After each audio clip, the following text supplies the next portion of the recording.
All right, let's get ready for a rambly one because this is going to go on for a little bit longer than it probably should. But I don't have a bullet point or a script or anything. I just kind of ramble at y'all. Let me start with how awesome it is to be in a tent, well, a tarp with a bug net. It's my first mosquito-free night in Louisiana in a long time.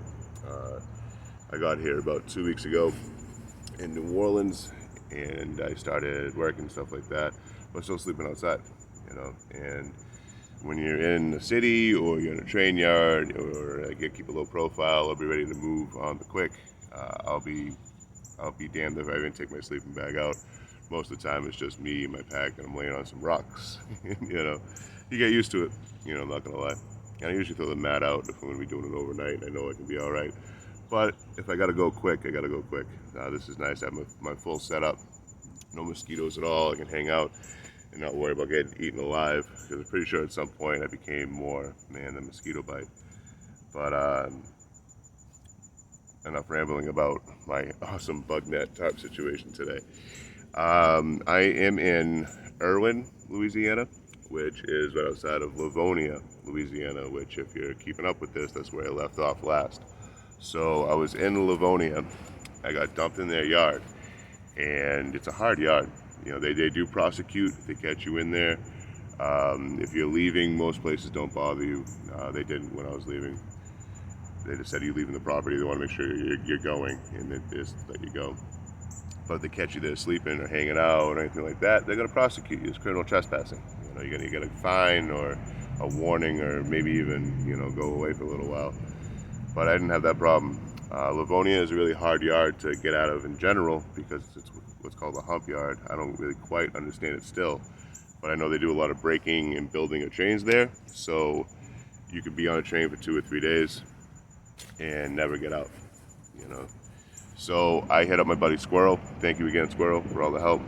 He put out an APB to like every traveler he knew, and they all gave me different pointers and different maps, different places they caught out before. There's a bunch of videos he sent me. I did about 6 hours of research, and he was right there doing it with me, which is really nice. He was doing most of it, just relaying it to me actually, but I figured it out. I found out the spot, and I'm waiting at the spot, and I'm good to go. Now, I want to talk about the person I was with. This person, I'm not going to name names, and I don't mean to talk poorly about anybody, but this person said they've been doing this for 7 years, and the experience didn't really match up. There's certain things that I know as a new freight train rider, as a new traveler, that he didn't, you know. But there was some experience there. It was hard for me to peg what the issue was, or what was going on.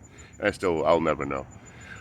But it caused problems because now we are waiting at the spot, and a train comes by, and I'm watching them. I've been watching them for days, for 3 nights at this point. I'm watching these trains, and now I have all this new information, and I'm good to go, ready to go.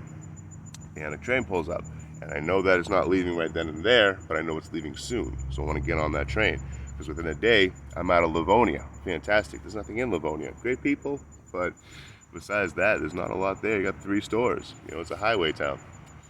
It's a railroad town, really. It's like a company store. So I go to get on, looking at a grainer. I run up to it. The person I'm with goes between the cars, right between the train cars, and standing there. Mind you, there's an engine attached to this thing. If there's no engine attached to the thing, you really don't want to be between train cars anyway. It's just a bad practice. They move like that. They move suddenly. And then he's standing between them with an engine attached that can move in any second. And I'm like, hey, don't stand there. And he turns around and starts arguing with me about how he can stand there. And then the train starts moving. Now, fortunately for him, I'm double the size. I probably weigh twice as much as him. So I was able to grab him, pull him out, and he was all right. But that was enough to really, I almost just watched somebody die. There's no, maybe they would have got a little bit hurt. It's either they're losing a limb or they're losing their life, and that was enough for me to say, okay, I can't travel with this person, and I'm just going to leave Livonia. I'm just going to walk on my own 2 feet. So if you're keeping up with like the TikTok, or you're keeping up with the Facebook or the Instagram, you'll see that I've been hoofing it. I did like 13, 15 miles yesterday, somewhere between there. and I ended up in Irwin, Louisiana, and that's where I'm at now. And I'm just gonna get over to Baton Rouge, and then I'm gonna probably grab a ticket, Amtrak ticket out of Baton Rouge, and just head to Jackson, Mississippi. And yeah, this guy Squirrel that we've been chatting each other up for a long time. He's giving me a lot of insight. He wants to meet up with me and actually show me what to do, which would be cool because I'm sick of ending up in these little farm towns in the middle of nowhere, and just having to hoof it out, having no stores, having no water and stuff like that. So it'd be cool to get a better idea of how to navigate these things. You get me in a train yard, I can get on a train, but I don't know where it's going. I don't know what it's doing. I don't know any of that stuff yet. I'm trying to put it together, but it's just it's beyond me. Something that comes with experience, and this experience I don't have. I can have all the tools all day, but it doesn't mean that I'm ready to navigate as good as these older cats do. These people that have been doing this for a long time really know the ins and outs. They know everything that there is about a railroad. So hopefully I get some insight from that. I just want to give you all a quick update while I am comfortable in my mosquito-proof area. There's about 2 million mosquitoes in Louisiana who can call me daddy now. I've given birth through that many at least. But yeah, spirits are up. Everything's looking good. People are good to me, and I'm good to people. So that's all I can ask for. All right, this is Troy out.